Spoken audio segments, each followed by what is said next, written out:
عقیدے کی پھر بنیادی طور پہ دو قسمیں ہیں. ایک عقیدہ صحیحہ سالمہ، یعنی وہ عقیدہ کہ جو بالکل صحیح ہو، سالم ہو، درست ہو. دوسرا وہ عقیدہ کہ جو عقیدہ باطلہ کہلاتا ہے، عقیدہ باطلہ یعنی غلط عقیدہ.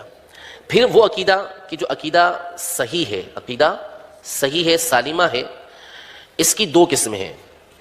عقیدہ صحیحہ سالمہ یعنی بالکل صحیح عقیدہ، درست عقیدہ، اس کی دو قسمیں ہیں. ایک وہ عقیدہ کہ جس پر بندے کے مسلمان ہونے کا دار و مدار ہے.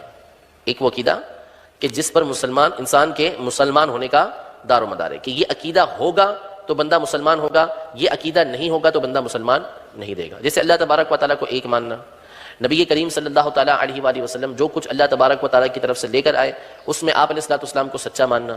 ٹھیک ہے، یہ کیا ہے؟ وہ باتیں ہیں کہ جن کو ماننے کی بنیاد پر بندہ مسلمان رہتا ہے، اور ان باتوں میں سے کسی بھی بات کا اگر وہ انکار کر دیتا ہے تو وہ دائرہ اسلام سے خارج ہو جاتا ہے. تو عقیدہ وہ عقیدہ کہ جو صحیح ہو، سالم ہو، درست ہو، اس کی پہلی قسم یہ ہے کہ جس پر بندے کے مسلمان ہونے کا دار و مدار ہو، جس پر انسان کے مسلمان ہونے کا دار و مدار ہو. اور دوسری قسم کہ جس پر بندے کے سنی ہونے کا دار و مدار ہے، بندے کے سنی ہونے کا دار و مدار ہے، اہل سنت سے ہونے کا دار و مدار ہے، کہ اگر یہ باتیں مانے گا تو اس صورت میں وہ اہل سنت سے رہے گا، ورنہ وہ اہل سنت سے خارج قرار پائے گا. اس کی بھی بہت ساری قسمیں ہیں، بہت ساری صورتیں بنتی ہیں. جیسے مثال کے طور پر ضروریات مذہب اہل سنت ان کو کہا جاتا ہے، ضروریات مذہب اہل سنت. اس کی ایک مثال فتاوی رضویہ کی 14ویں جلد کے اندر یہ ہے.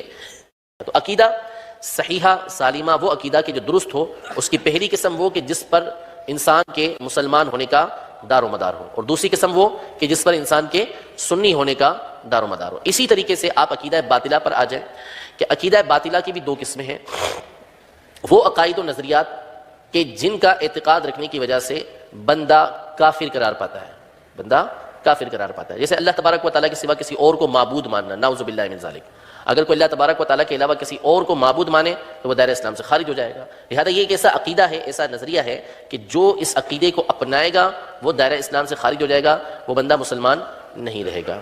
دوسرا وہ عقیدہ کہ جس کی بنیاد پر وہ غلط عقیدہ رکھنے کی وجہ سے بندہ دائرہ اسلام سے تو خارج نہیں ہوتا لیکن دائرہ سنیت سے خارج ہو جاتا ہے، اہل سنت سے اس کا تعلق باقی نہیں رہتا. جیسا کہ اس کی مثال ہم نے پیچھے یزید کے فسق و فجور کی دی. اگر کوئی شخص نعوذ باللہ یزید کو نیک پارسا مانتا ہے، متقی مانتا ہے، تو ایسا شخص جو ہے وہ دائرہ سنیت سے، اہل سنت کے دائرے سے خارج ہو جائے گا.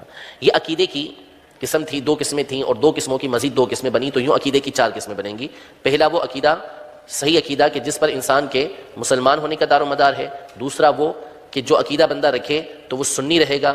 تیسرا عقیدہ باطلہ کہ جس کے رکھنے کی وجہ سے بندہ دائرہ اسلام سے خارج ہو کر کافر قرار پاتا ہے. چوتھا کہ جس عقیدے کو رکھنے کی وجہ سے بندہ بد مذہب قرار پاتا ہے، سنی نہیں رہتا.